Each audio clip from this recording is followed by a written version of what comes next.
What can I say except hello and welcome. Happy New Year, everyone. We are with you once again live from the birthplace of the English language. You know where it is. I know where it is. We all know where it is. It is, of course, England live in 2025.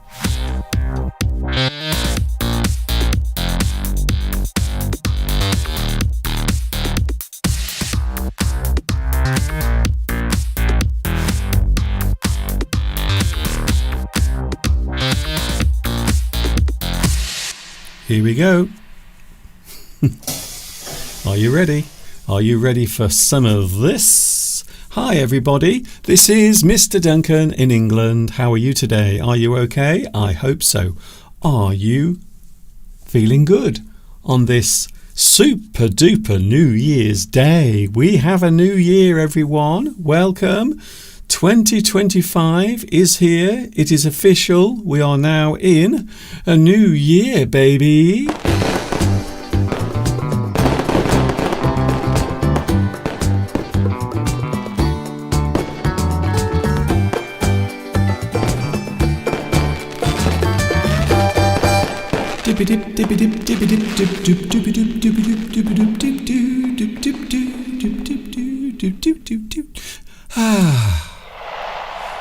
I hope 2025 has been a good one so far. And yes, as I said, 2025 has arrived. Happy New Year, everyone.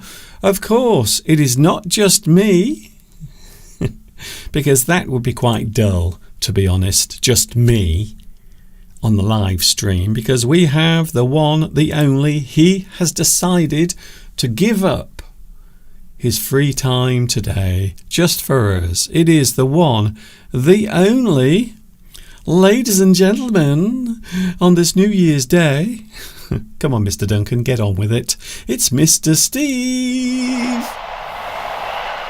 Hello, everybody, and Happy New Year. Oh, I've been reading the live chat, Mr. Duncan. Lots of lovely comments from our friends who were on there this morning, all saying Happy New Year to each other and wishing them, everybody, success, happiness in the new year. I'm going to pick out one comment here. Faribort said that they were feeling ebullient. Ooh. Ebullient. Happy. And because they want to start a clean slate for 2025. Ebullient. There's a word you don't see very often used in popular English, but it just means sort of happy, doesn't it? Upbeat. Now, I'm almost tempted to say that particular word might be seen by some as a little bit archaic. We often describe words in English that are not used very often, or maybe they've just fallen out of use, as archaic. Something archaic is from the past, or maybe it is seen as no longer needed or used or obsolete. So you might say that is a type of word that you don't. You're right, Steve, though. What you say is right. We don't use it very often. You don't use it very often, but it's nice to use words that, from the dictionary that we don't often use. Ebullient. I haven't heard that word used for quite some time, and it's nice to have it used because it's got a certain ring to it, and we want to expand our vocabulary here on Mr. Duncan's English channel, English Addict. So thank you for that, and thank you for everybody's wishes as well. And it's so nice to have this. I say this every time. This company, group of friends that Mr. Duncan has created, that we have met some of you as well. Yes. And we can all have a nice time here, like a community, a friends community. I wish we could see you. There was also a nice comment from Javi Valen Tam. I know I've pronounced it incorrectly. You look very cool in your sunglasses. I can just see very small at the edge is it the handle do you call it, Mr. Duncan? Yes, the icon. The icon. I can just make out some sunglasses. So you look very cool in those for the new year. It's great to be here, Mr. Duncan. It's good to be here with a new year, a fresh start. A lot of people say that, don't they? They often say that the new year is a chance to start anew. You start anew, which means you are starting from a fresh point. So the new year, a lot of people see it as a chance to maybe start anew. A-N-E-W. So it is one word. You start anew. A clean slate. Yes, that's a good way of putting it. Which is what Faribault said. Yes, a clean slate. So what you're saying is that whatever happened in 2024, it could have been bad. Some of it would have been good. Some of it would have been bad. But maybe it wasn't a good year for you. Maybe you didn't do things that you were happy with, and you want January the 1st to be this cut-off point where you say goodbye to the previous year and say, right, this year I'm going to be better. This year I'm going to do this, this and this. We forget about the past. We move into the future and with success and trying to achieve things. So that's a good way to put it. Yes. Well, another thing to mention, of course, is when the new year arrives, and we will be talking a lot about the new year during the next hour, to be honest with you, including the celebrations last night, all of that later. But what I notice about this particular period of time, Steve, is people start to also become a little reflective. And when I say that, I mean they start to think of the past. They might become a little bit nostalgic. And I think it's very hard to avoid that. If the new year comes around, it's very hard not to become a little bit nostalgic. Your mind will begin to wonder. And, of course, a lot of people are free at the moment on holiday. Yes. So when you are free, when you are in a state of maybe resting and relaxation, you might also start to think about other things. To be nostalgic, I have to say, you and I have spent the entire Christmas period being rather nostalgic. I thought you were going to say drunk. No, nostalgic. Yes. Because we've been watching old television programs from the 1970s. So programs that were on many years ago, 50 years ago. Can you believe the mid-1970s is now 50 years ago? And we were watching very popular British television programs. And these programs, one of the things to remember about TV shows years ago, especially during the 1970s, they used to get huge audiences. And these TV shows that we've been watching, old TV shows, they used to get huge viewing figures. 22 million people would watch one TV show. They were enormously popular. And of course, nowadays, if a TV show, Steve, gets 2 or 3 million views when it's broadcast on television, they see that as a success. They think that is a good thing. We're really doing well. We've only got a very small fraction of the country watching these programs, but nowadays we think that is a success. So it's quite amazing when you think about it. Almost everyone, certainly every household, or many of them in the UK, would be watching the same thing on television. But I suppose it's worth mentioning, isn't it, Steve, that there were only 3 TV channels back then. Yes. So there wasn't a lot of choice. So if you were, you'd only got 3 channels to choose from, and usually the quality was quite good.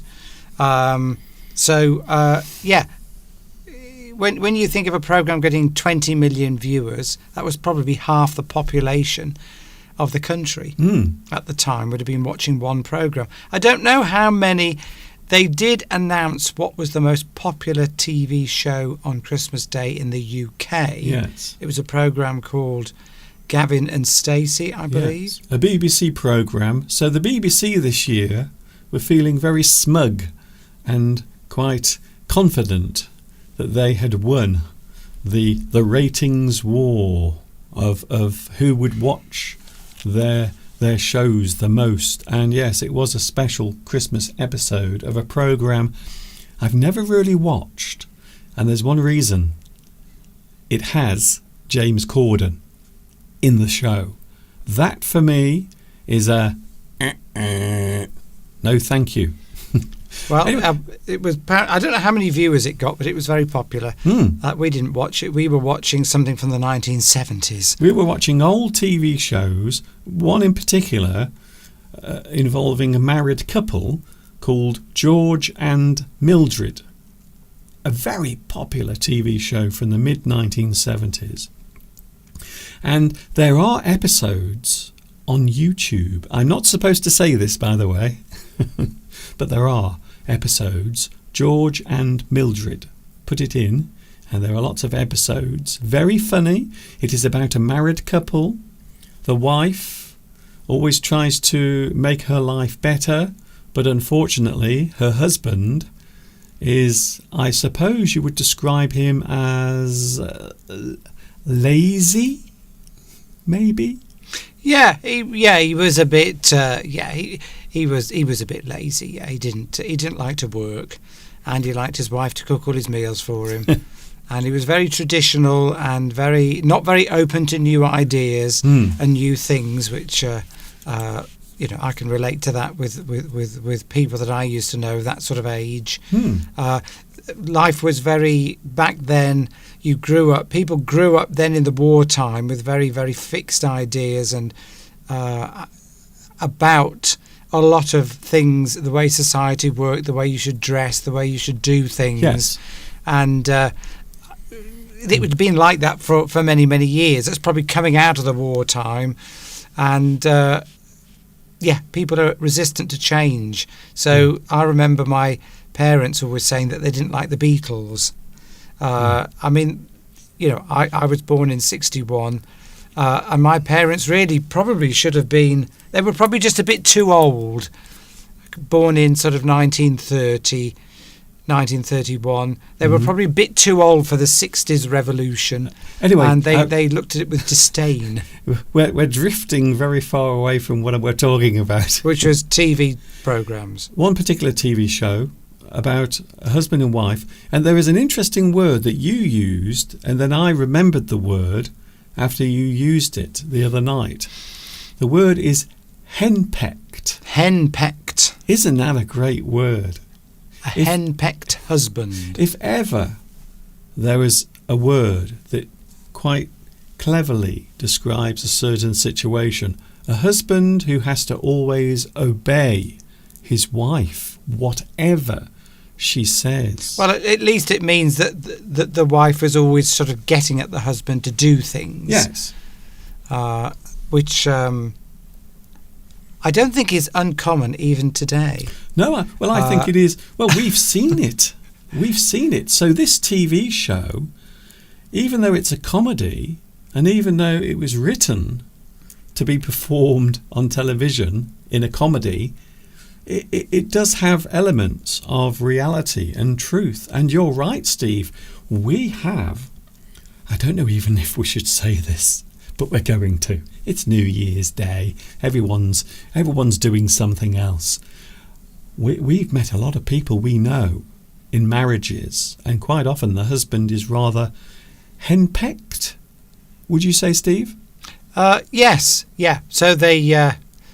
I mean, the thing is, you can see it two ways, can't you? You can say that the wife is sort of trying to get the husband. What the wife wants is a nice home, and the children to be brought up correctly, a nice tidy. Wants everything to run the home to run well, And the man often maybe wants to watch sports on TV, might want to go and play golf, go out with his friends to the pub. But of course, that isn't what gets a successful home. No. Or a well-run home. So Exactly. you know, the wife sometimes has to.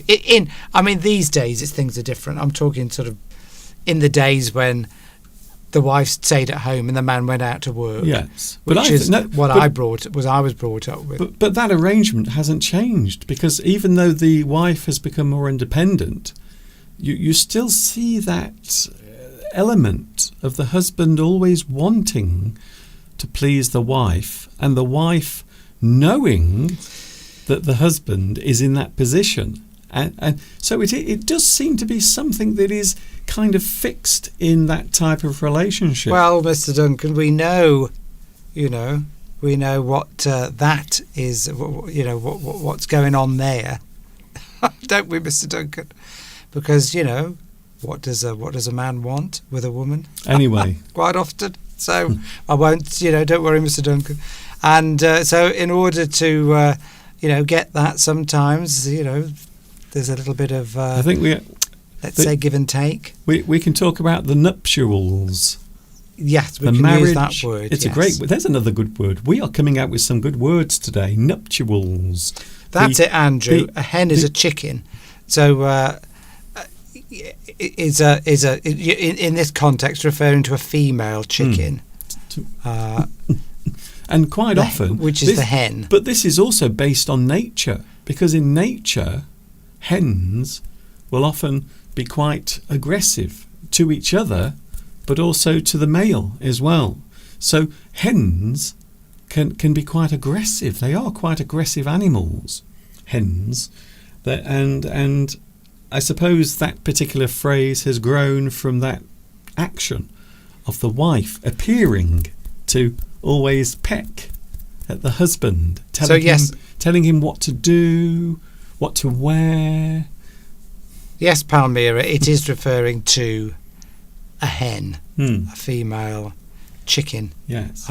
Sort of do this, do that. I mean, we've got to be careful what we say here. No, well, we don't want to upset anyone. Well, we're not upsetting. I don't think we're trying to upset anyone, but it is a thing. If you wives didn't get your husbands to do things, they'd probably just sit in front of the telly with beer all day. And of course, things need to be done around the house. Yes. So you need to motivate your husband into doing things, because otherwise, you know what a man's probably more likely to do, given a man that lives by himself is probably going to watch TV, eat pizza, and drink beer. I mean, I'm stereotyping there, but he's not going to be helping with the washing up, decorating a room. These are things that quite often men don't want to do. No, and they've got to be sort of pushed into it, so that you have a nice home, a nice comfort. You need to go out and buy a new settee or something. Well, the average man's not going to be bothered with that. What's wrong with this one? That's it. But maybe if you're having guests around, you want it to look nice. So it's a marriage as a partnership. It's yes. Well, something I've said before about any relationship, whatever it is, if it's family relationships, marriage, I think the people involved in that relationship do need space. They need to have some time apart where they are doing their own things. So sometimes I think it is possible. This is one of the reasons why I'm always surprised that there are still henpecked husbands now, because you would think both parties in the relationship would be getting the things they wanted anyway. Maybe they are. I don't know what it's like for really. I mean, we're talking. Our experience here is of people around our age, yes, or slightly older that live around here. But we always see the same. If we ever see a married couple out, the husband is always very quiet. And the wife is the one sort of saying everything, and then occasionally the husband might just look and say something, and then, but it's very much on that particular side. It's not being sexist, by the way, because men can be just as bad when they are with other men. They have they lots might of be. they say things and do things. So it's not just in the relationship I'm talking about. They might be pestering their wives. Yes. For relations. Nuptials. And if you want that, you've got to do something around the house first. Definitely. A little bit of bribery, a little bit of blackmail, maybe. That's not. That's just the way of the world. Anyway, yeah. And as I was going to point out what somebody said here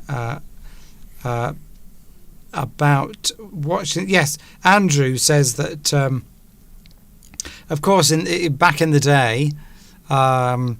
Before television was on demand as it is now, you only got one chance to watch a TV programme. Exactly. And if you missed it, which is probably why there were so many viewers all at once watching on Christmas Day, like whatever the Christmas Day show was, the peak show that all the channels were competing with each other to get the most viewers, you only got that one chance to see it at that time. And when it wasn't on, if you missed it, that was it. There was no chance to watch it again until they maybe repeated it the following year. The other thing nowadays is you can watch a whole series or season. People say season in the United States. In the UK, we say series. But you can watch a whole season of a TV show in one night. Whereas when we were growing up, you would have to wait a whole week. So you would watch your favourite TV show and then the ending, and there would always be something at the end to make you watch more. And then you would have to wait a whole week to find out what happened. And then you would only get one chance to see it. Yeah, and if you missed it, I remember I was watching a TV. I'd watched them all the way through. I can't remember what it was called. I think it was Children of the Stone, something like that. And I wanted to watch the last episode, and I couldn't because my parents were going out and they couldn't leave me on my own, and I missed it. And I always remember to this day being so upset about missing. I'd watched all of them, probably 10 of them, 10 weeks, and then you missed the last one. And I've never seen it to this day. But there you go. That's what... but then now, you don't get so much anticipation when you're watching a show because... there isn't that, and everyone's talking about it at school or at work. Did you see that programme? Now you can watch the whole series in one night. Yes. And some people do sit there, all night, and they'll watch, 8 or 10 in a row of that particular series of programmes. They call it binge watching. Binge watching. To binge means you do one thing. You do it... I suppose excessively. You do it too much. You binge something. Maybe you eat all of the chocolates in the box. You consume everything very fast. You binge watch. So you watch an entire show, maybe in one night, which a lot of people do now. And it then becomes quite disposable because you watch it all. When you don't, I've noticed when we've watched programmes like that, you don't get that enjoyment that can go over a long period of time of waiting a week to watch a programme, and then you sort of develop this almost relationship with this programme, become very bought into it and very almost consumed by it and the characters, because when you watch one programme, say an hour-long programme of a series of maybe a drama, then you pay more attention to it and you tend to remember the characters more and remember what's gone on. Now when you watch one after the other, it's sort of, you almost don't really concentrate as much. I don't think you get as much enjoyment out of it. No. Or lasting enjoyment. It just becomes very disposable. You're right. Because there are so many programmes being made that are put onto all the channels that we now have, that you just finish that series and then the next day you watch another series. They've probably taken them a year to make it. Well, this is this is one of the problems now with the way we consume everything, and films, movies, TV shows. You can stream all of these things and you can watch them very quickly. So the companies that make these shows have to keep pumping out more and more content. But of course, when that happens, there are lots of things you can miss very easily, and they are spending millions and millions of dollars on these shows. And it's a bit like you and I, really. we don't really watch much current TV. But when we do watch our programmes of the 1970s, or if we find a series that we like to watch of a particular programme, then, like, say for example, Breaking Bad, which was a popular one, we didn't watch that until after it was broadcast, did we? Or yes. did we? But we wouldn't watch 6 at once. We'd restrict ourselves to maybe 1 or 2 a night, so that at least it's got time to breathe in your mind a bit, sink in. I do remember us one night binging on about 4 episodes. Did we? Yes, and I think we were still awake at about 3 o'clock in the morning because we couldn't stop watching. So that is a very good example of the type of show that you have to keep watching. You want to see what happens next, and it is all because of the writing, the way the show has been produced. It's very clever, in fact. So the programs we've been watching, if you want to find these on YouTube, you can. It's very British humour, very British. George and Mildred. The other one, of course, is Man About the House, which we have been watching as well. And that particular show came before the other one. So the 2 shows are actually connected together. And they are both very funny programmes. I have to say, one of the funny things about watching something that is being streamed through one of these streaming services is quite often they will edit parts of the show out because they think it might be offensive. But what happens is then you try to find the uncensored version on the internet. So then you go to try and find which parts of that TV show did they cut out? Now I have to try and find them. So yes. That's what I was doing. We were watching the show, and then the next day I was going onto the internet to find the show and find out what had been censored.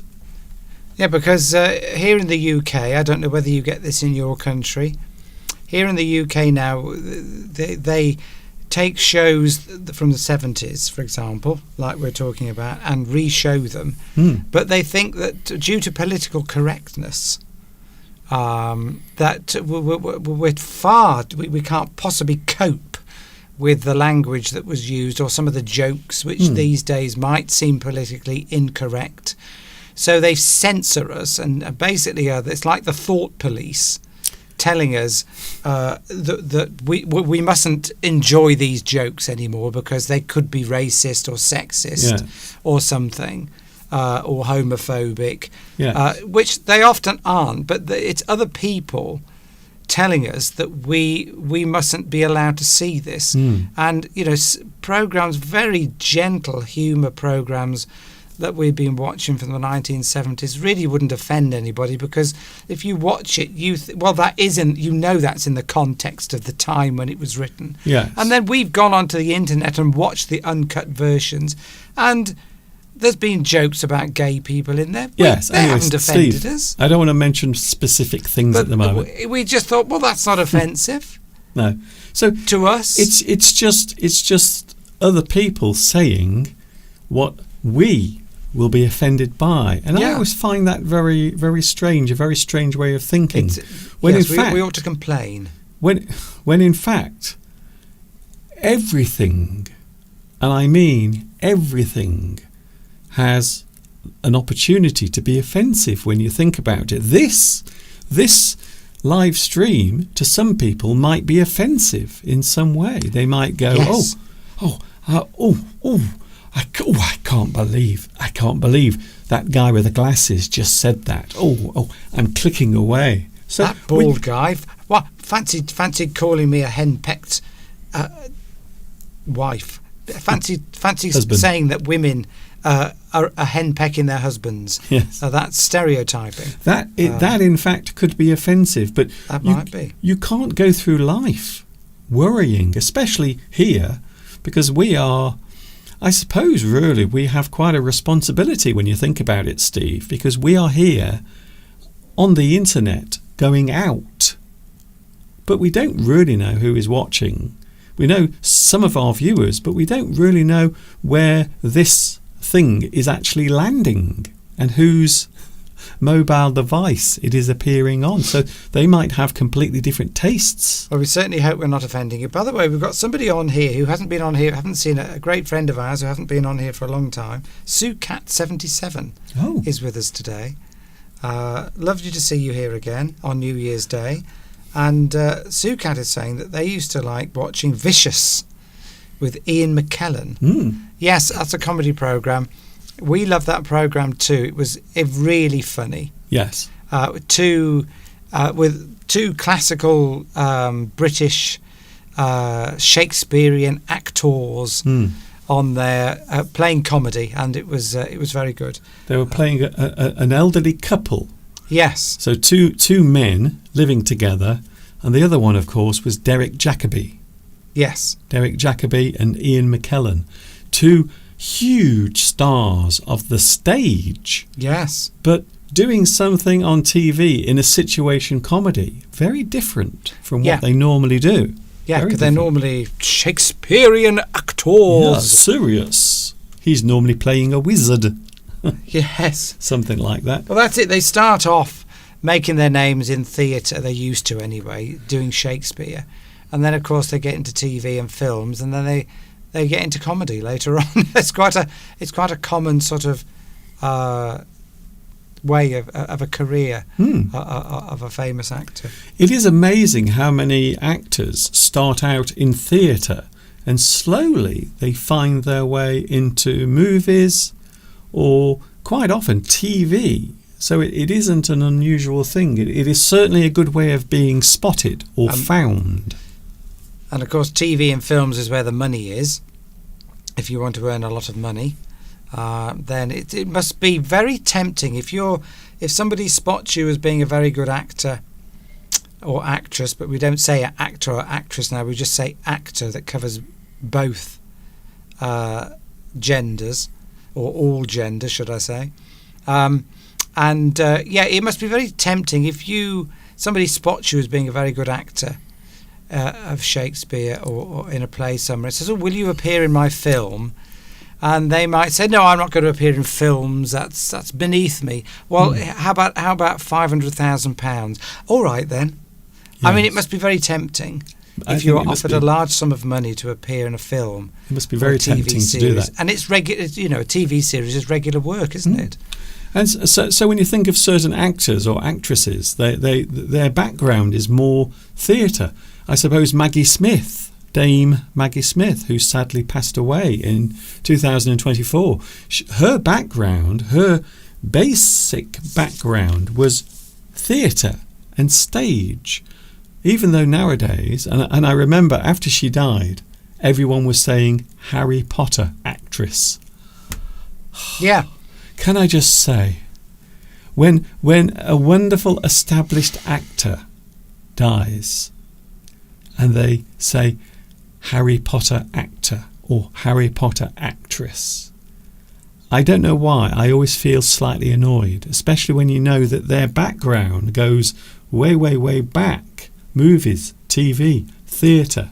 They have this huge career behind them, but they will forever be remembered as the Harry Potter actor or actress. It's a bit annoying, actually. It must be. Talking of TV, I had a wonderful time today. Is this an appropriate time to mention it?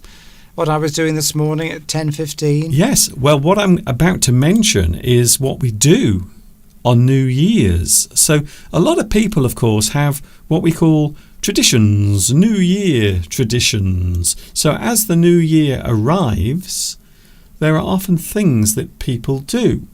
Maybe they go out for a walk. Maybe they do something as midnight arrives.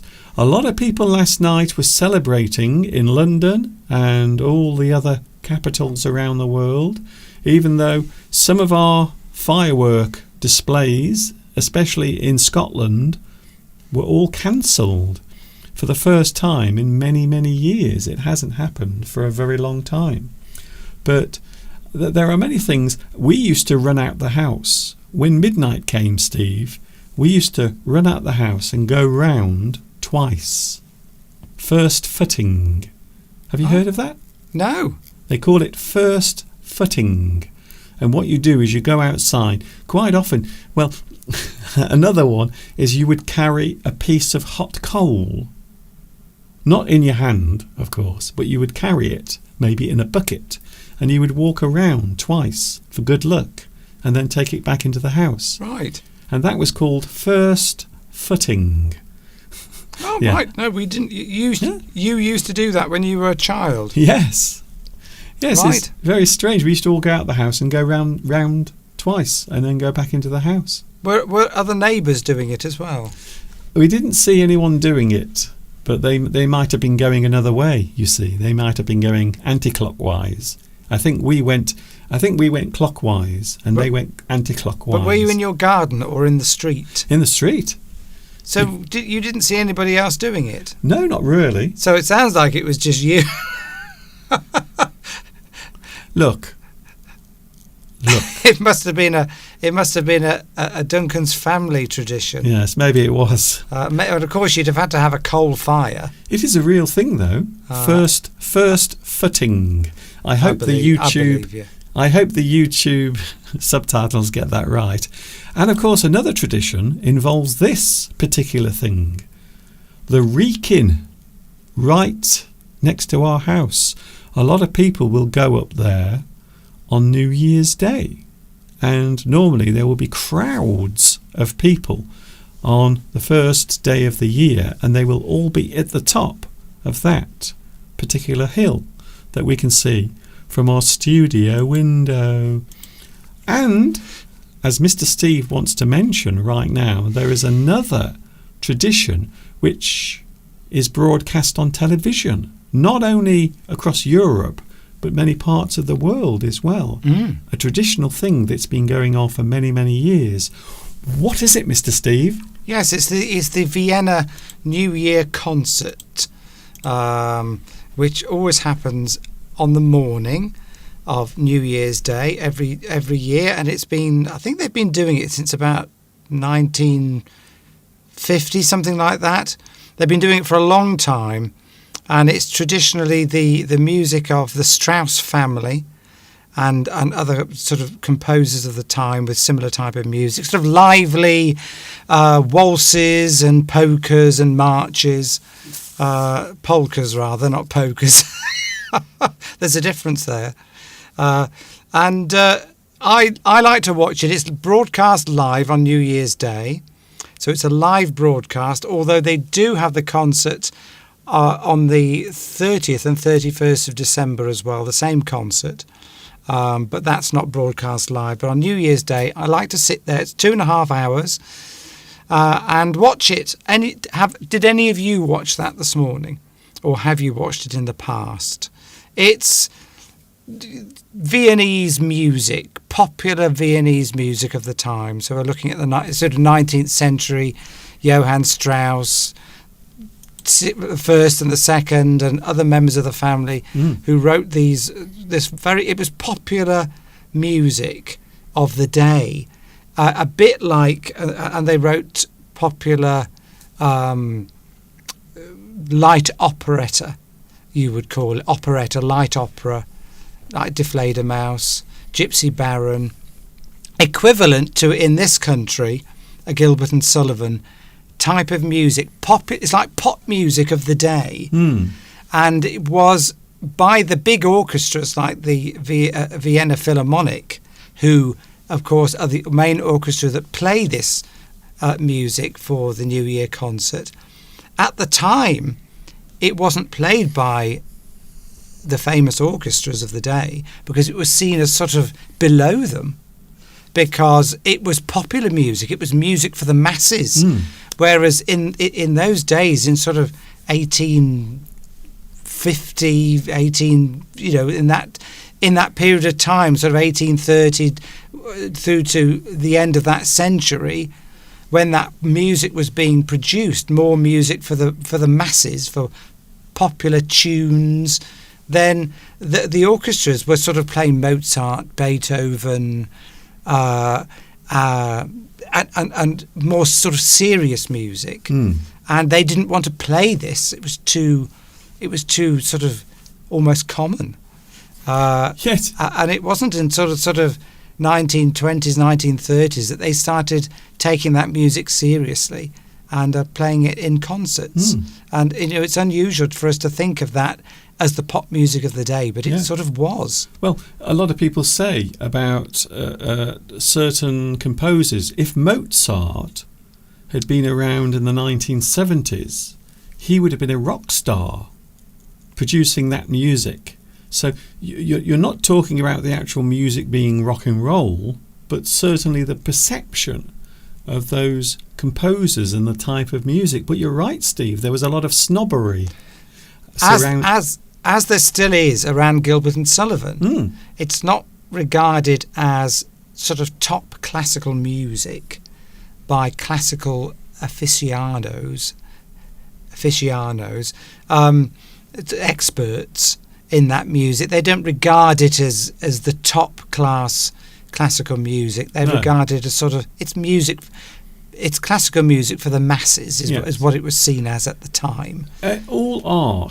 All art has a certain type of snobbery or a certain type of attitude. Some things are seen as cool or acceptable, and then other things are not. But I did love, and I always love it every year, they have the New Year's Day concert from Vienna, and I love the music, even though today I had to miss most of it because I was preparing this live stream. But you have things like Blue Danube. That's a famous one. And of course, Strauss. Is it Strauss Jr. with the Radetzky March? No, that was Strauss Senior. So it's the other way around, I think. Johann Strauss I. He was the one that wrote the Radetzky March, because that was a commemoration. I think it was 1840 something. That was a commemoration of a battle that was won by the Viennese against the Italians. So he wrote that to celebrate the winning of that particular battle or war. I don't know if it was just the battle or the war. And the Blue Danube was written by his son. I think I've got that right, but we don't need to know all those details. What we love about the concert is, of course, it's lively music. That's the type of music I prefer. Is that more sort of that type of music, lively classical music, but it's interspersed with ballet by the Viennese ballet. Forgotten what they're called now. And this year, so you watch the music, and then you've got ballet dancers doing what they do along to the music, and it's just lovely to watch. And this year it was Riccardo Muti, who is a famous Italian conductor. I thought for a moment, I thought you were going to say Riccardo Montalban. I couldn't nearly said that, yeah. So he's a famous conductor, Italian, and he's done it lots of. So what they do these concerts, they get a famous, well-known composer every year to conduct it, and he's done it about 8 times, I think. Oh, so he's a composer as well. Conductor. Oh, I see. They get a conductor to come in every year. Did I say composer? I meant conductor. To do it, because it draws the crowds in, and it's broadcast to about 90 different countries now. It's become more and more popular. But if you want to go there and watch it, it's virtually impossible, because the tickets, well, one, they're very expensive, and two, it goes into a lottery. You apparently, so I think it's February. You request that you want to go, and then your names are drawn out. out of thousands and thousands of people. I don't know how many people they can get into the hall, but it's not many. And so you could try every year, and you may never get to go to the concert. Yes, it is quite a. It really does feel as if New Year's Day has arrived as well when you watch it with all of the Blue Danube. Do do do do do do. Oh, Giovanni watched it. Oh, I'm just doing a song here, Steve. Okay. And then you have the. It's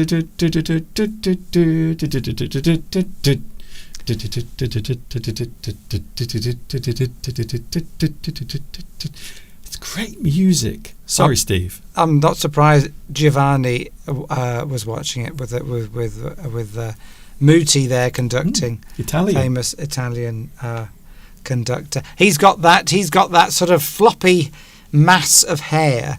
I'm very jealous. He looks like a conductor. He looks like a conductor because he's got lots of hair, and he's gone a bit grey, of course. But I'm very jealous that he's got this mane. Conductors always seem to have a lot of hair, don't they? Yes. I think it's because they shake their heads around a lot. I think that's it. So they want to be seen. So it was wonderful to watch that this morning. You just feel it just cheers you up. You just feel cheerful after you've watched it. You feel like dancing around that. You feel like dancing, getting up and dancing when it's on. So it's a great. My mother always used to watch it. She loved it. So I do.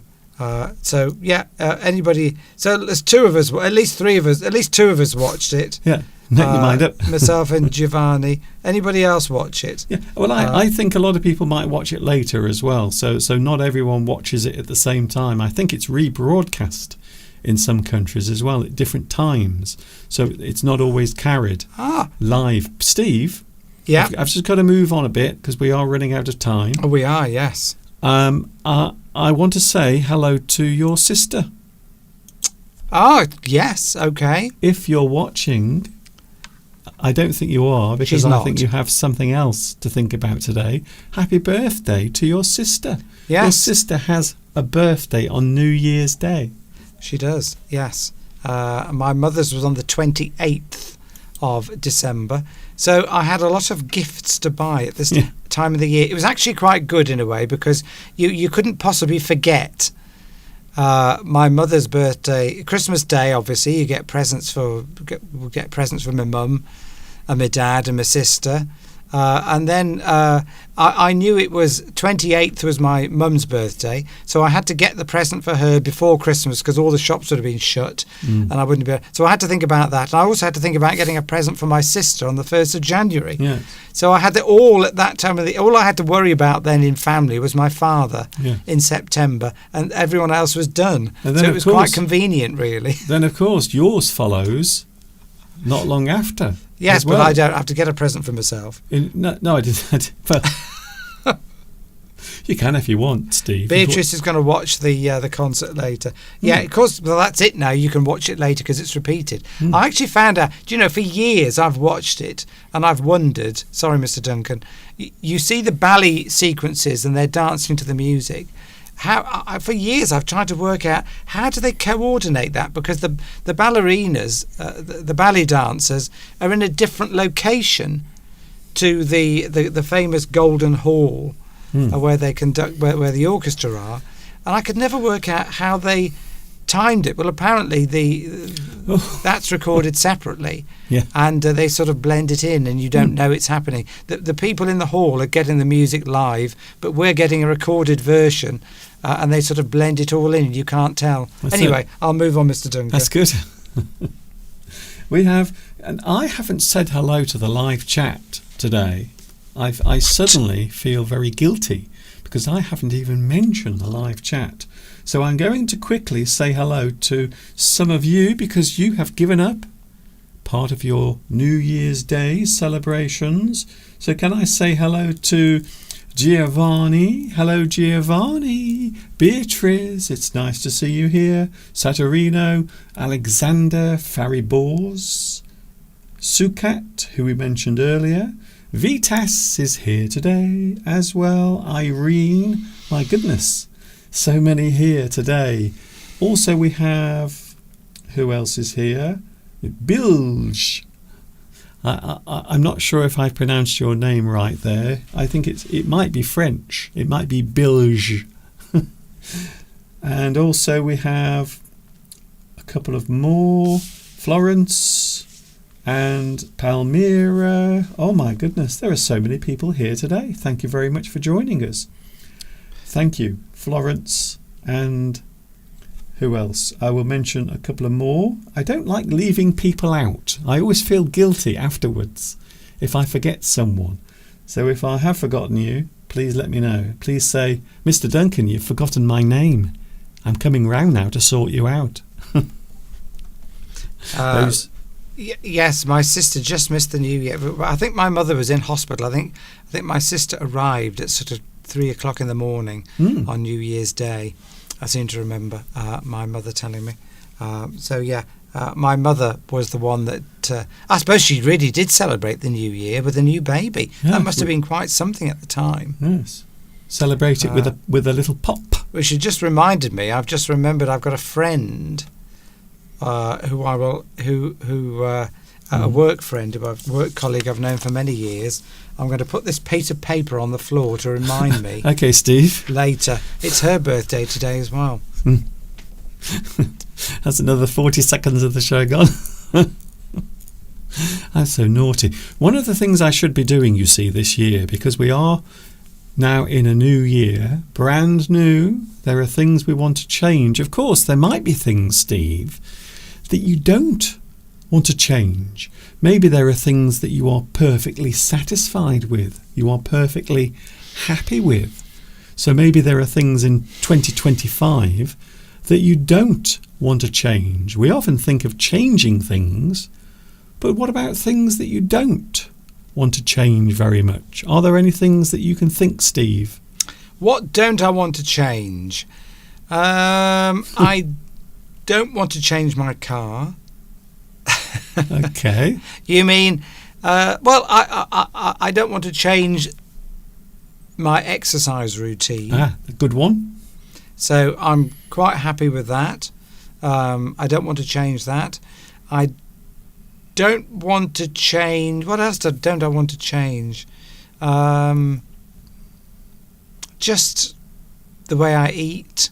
There's lots of things I want to change. Yes. Yeah, that's a good point, Mr. Duncan, because there may be things. Just because it's New Year doesn't mean you've got to change everything. There might be things you want to reinforce, something part of you. For example, here's mine. Something I don't want to change is being here live twice a week. So this is something that I will continue doing during 2025. It has been, and I'm going to say this, you know me, I will say it. If I feel it, I will say it. It hasn't been the easiest couple of years for me professionally here on YouTube. I've had a lot of battles, a lot of things that I've had to sort out, things to overcome, to push forward with. All of those things happening behind the scenes that you don't know about, and I never talk about them, but I'm mentioning them today because I want to carry on doing this. I want to be here twice a week. We love English. I love teaching English. I love talking to you as well, sharing our experiences. That's the reason why I love English so much, because it is a great chance for us to communicate wherever you are in the world. So the one thing I want to carry on doing, the one thing I don't want to change is this, doing this with you. And needless to say, there will be lots of new English lessons. In fact, I put one on yesterday, didn't I, Steve? I actually put a new lesson on yesterday. I was in the garden and the wind was whistling around. The weather was absolutely awful yesterday and also last night as the new year came in. That we had wind and rain, but people were still trying to set off their fireworks. And in Scotland, of course, they have this famous. The Scottish are probably world famous for their New Year celebrations. Their Hogmanay, as they call it. I don't know if I pronounced that correctly.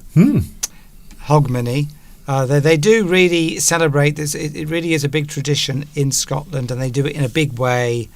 And they weren't able to do it this year. In Edinburgh, they have the fireworks, and that was all cancelled because of the wind. Yes. But which is very unusual. I don't think it's ever been cancelled before. I think they've been doing it for many. I don't know how long. Probably 100 years. I don't know, a long time. And it's never been probably not had fireworks for 100 years. But it's all been cancelled. It was very windy here. Having said that, we went outside as we always do, 2 minutes to midnight, because we can see into the distance, and people always set off fireworks. And there were still people setting off fireworks, so it was still people were still celebrating, Yes. even though it was windy and rainy last night. It was amazing. But it was not the most pleasant of evenings. And I don't know if you caught the London firework display. It seemed to go on forever and ever. We didn't watch it live, but we did watch the recording of it later, and it went on for about 12 or 13 minutes of just continuous fireworks going off. It was quite amazing. Although I always like the one in Australia. I'm going to be honest with you, that I have no bias towards anything or any country, but I do like the one that they have on Sydney Harbour Bridge. It always looks so spectacular, and they always seem to get some good angles when they are filming it as well. Now you said this, Steve, the one in London looks a bit bland and flat because it's always in the same place, and you can't really have any interesting angles. So the view is always from the same point. However, the one in Australia, and I suppose I should also mention the one in Dubai as well, yeah, pretty good. Magnificent would be the word I would use. But they're all, of course, every country, every major city, as the new year crosses the earth in the different time zones, each city is trying to win the competition of who has the best fireworks. I don't know who was whether anyone was declared the winner from last night, but certainly it was almost. We watched it about half an hour later on the television. The London fireworks. It was almost too much. Yes. I sort of switched off halfway through because it just became too much of this. There was just too much. Yes, a great word you could use: repetitive. Yes, the same fireworks were going off in the same place, and you just thought, okay, and then sometimes the colours would be different, but for most of the time you were just seeing the same things happening, and after a while, you're right, Steve. Yes, it did become a little bit monotonous. The same thing happening again and again. Maybe we're just getting too old now. I'm sure if I was 30 years younger, I would have screamed at the excitement of seeing it. But by the way, Lewis has thrown his family out so that he can come back and watch us. So we'll have to stay on for a bit longer. Really? I'm joking. They were probably leaving anyway. But I'm going to assume that Lewis has said to them, look, you've got to leave now because I'm watching Mr. Duncan. I think that's fair. I think that's a fair thing to say. I think so, yeah. If you have your annoying relatives and all of your family around, you have to tell them. You have to say, I'm sorry, you have to leave now. I have to watch Mr. Duncan on the internet. Or maybe Lewis was watching us and they thought, well, he's not taking any notice of us, we're just going to leave. Yes. We're joking. It's a joke. But yeah, it's nice to have you back. It's pressure now. We'll have to stay for a bit longer, Mr. Duncan, because, if Lewis has thrown his family out to watch us, we can't just say we're going now. Maybe go and get them back quickly. Say it's finished, it's ending now. Go and get them back. They can come back and stay for a bit longer. We will go in a couple of minutes. I'm joking. And of course, joking. Steve, we were talking about things that you don't want to change. Of course, there are things that we want to change. We did briefly mention this last week. New Year's resolutions. So we will often have some sort of plan. The popular ones at this time of year: lose weight, Yep. because everyone has eaten too much food during Christmas. So they've probably put on weight anyway, and maybe they've put on too much weight, or maybe they've become too overweight and they want to lose some weight. They want to get fit, take up exercise. So I think that is a very common New Year's resolution, where a person wants to change an aspect of themselves. They want to lose weight, maybe get more exercise. Another popular one is that people think about their careers and what they're doing in life, and maybe they want to change jobs, do something different, have another career. They might be bored with their career, but certainly health things are very popular. And I think we did say this one year, we sort of talked about how long people tend to keep up New Year resolutions. Yeah. I don't think it's very long, but at least we're making an effort, aren't we? We're making an effort. And what tends to happen is, I've found this a lot. You have this time off between Christmas and New Year, as you say, when you start to reflect on your life. And you still, that went well. Oh, I wish I hadn't done that. I've always wanted to do this, and then you're not working anymore. Your mind sort of goes into a kind of a free fall. It sort of is. You can sort of think about your life a bit more, because when you're working, bringing up a family, seeing friends, socialising, you haven't got much time to think about the direction that you want to take your life in. No, that's it. And then you go back to work, you think, I want to do this, I'm going to do this, I'm going to change my career, I've always wanted to do this. Or I'm going to exercise 3 times a day, 3 times a week maybe, go to the gym, and then you go back to work and life sort of takes over, doesn't it? Particularly if you're bringing up a family. Time for all these things, work, routines start back again, and before you know it, you're just back on the same sort of treadmill. Yes, not literally, because that would be exercise. Yes, yes, that's good. I don't mean literally an exercise treadmill. I think the treadmill is where you want to be, isn't it? I'm using it as a metaphor for life, being constantly on, doing things and involved with your social media. Yes. There's so much of our time is taken up now. We don't have much time to think about. But that's a good one, by the way. You just mentioned something very good there. Cut down on the brain rot. I want, and this is something I know I do it. We all do it. We waste time on the internet, looking at things, watching things, just wasting time, looking for information on pointless things that mean nothing, but somehow you become incredibly interested in a particular thing, a particular place or a person. You want to know if they're still alive, and then you want to find out what they've done with their life. And suddenly you've spent an hour of your life looking for something that has no purpose. And that's what we call brain rot. A lot of people are doing that. That's actually the word of the year. The word of the year. Yes, things that you're just passively taking in information, watching a TV program, watching stuff on the internet. Yeah. Careful what I say here. And you're not really learning anything. If you want to engage your brain a bit more, you maybe need to read a book. Think about what you're doing. Maybe write things down.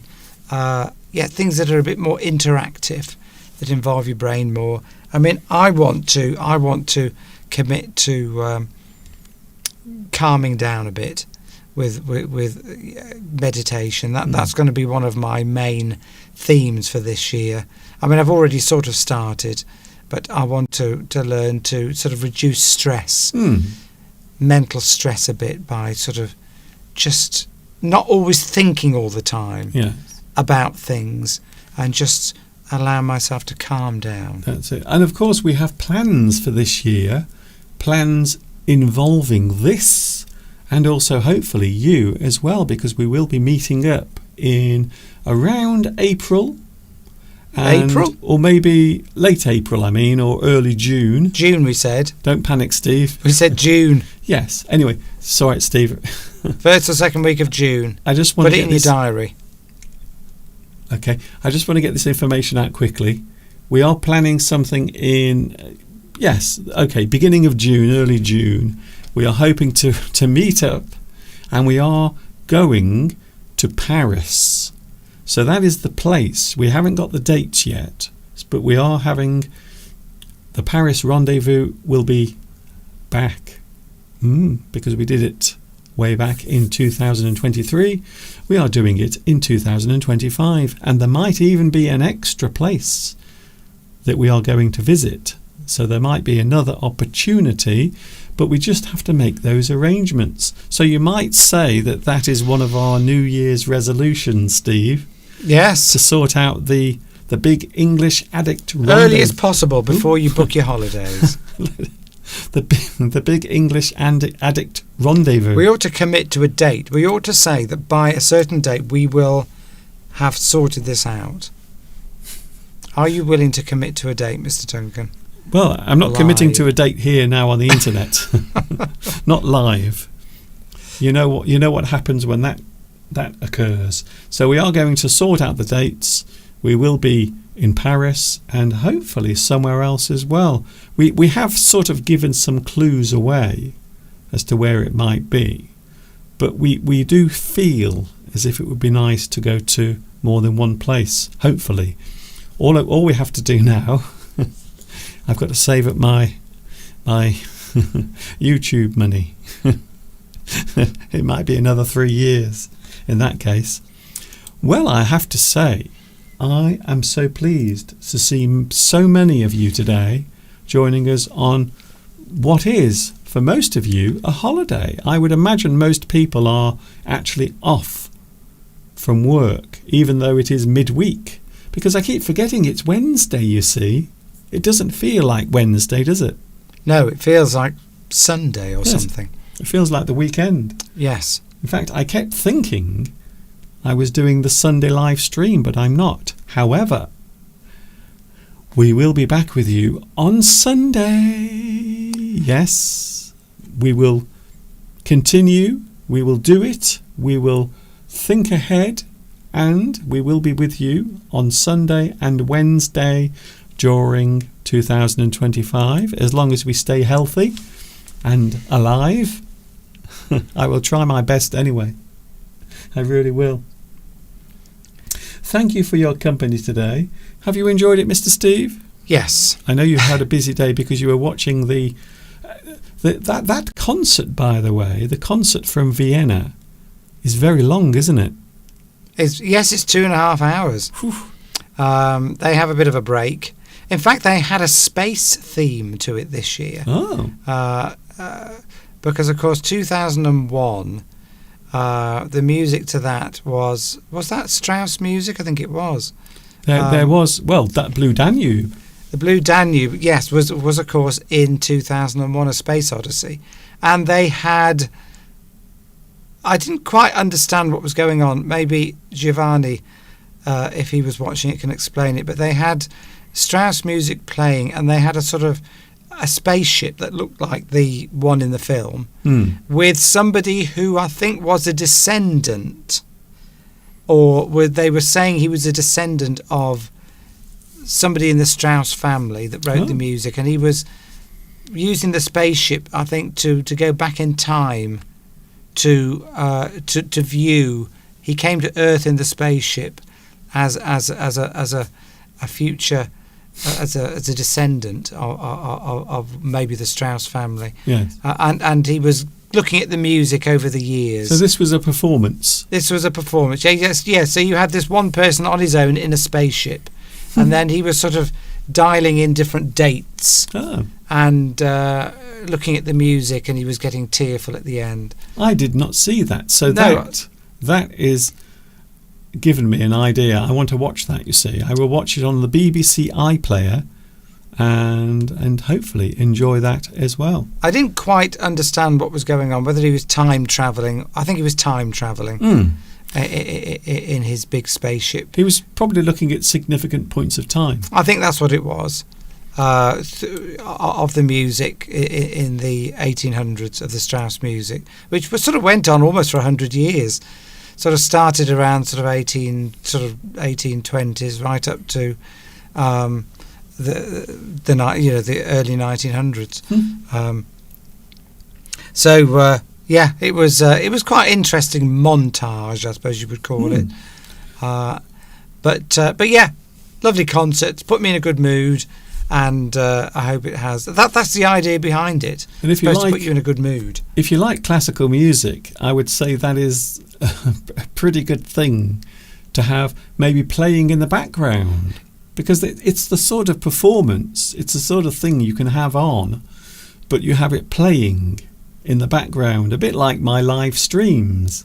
A lot of people say that. They say, Mr. Duncan, quite often we will just put your live stream on, quite often on the television. Can you imagine watching me on a big TV? I wonder what my face looks like on a 50-inch television. It must be quite scary, in fact. So a lot of people do watch us, but they just listen with us playing in the background. And I would say to any of you, even if you're not fans of classical music, I think anyone would find this uplifting, lively music to put you in a good mood. If you haven't watched it, Vienna New Year concert, I'm sure it's all over the internet now. It will just cheer you up. You don't have to watch all of it, but it would cheer you up. Yeah. And set you on a course for a wonderful 2025. Let us all hope, because already I made the mistake of clicking on the internet just before starting my live stream, and I did see some breaking news coming through from the United States. I think there's been some sort of terrorist attack there. I haven't got all the details, but I have just quickly, I saw this come up as breaking news, so I'm not sure what that is about, but I can only assume it is not a good thing, not a good way to start the new year. Yeah, so go and watch the Vienna New Year concert and take your mind off all the troubles of the world. Sounds like a good idea. Thank you, Mr. Steve. Thank you, Mr. Duncan. I look forward to seeing you on Sunday, all of you, and it's been lovely to be here. And again, I wish you all a happy new year, and you can let us know what you've been doing on Sunday. If you started any New Year resolutions, have they been successful? Have you managed to pull it through, to call it through? Yes. Is that the phrase I'm looking for? Yes, to fulfil it. Yes. Have you pulled it off? Yes. Well, that could be a number of things. Right, I'll go and put the kettle on. See you Sunday. Bye-bye. That, as they say, is that from Mr. Steve. I hope you've enjoyed today's live stream. It's been different, something different for New Year's Day. We don't always appear on the first day of the year, but because it's Wednesday and because I'm normally here, I couldn't resist joining you live. So I hope you've enjoyed today's live stream. The sunset is coming now here in the UK. The sun is now going down on the first day of January 2025. I hope you've enjoyed today's live stream. I'm back with you on, well, I will be back with you on Sunday. I keep getting all of the days confused. So next Sunday, I'm back with you, 2 p.m. UK time. And of course, there will be lots of video lessons as well posted. All of that will continue. Thank you very much for watching. See you later. This is Mr. Duncan on this very special day, the first day of January 2025, saying take care of yourselves. Have a great new year. I hope all your dreams come true. And of course, until the next time we meet, You know what's coming next. Yes, you do. Enjoy the rest of your festive holiday and ta-ta for now. See you on Sunday. Happy New Year!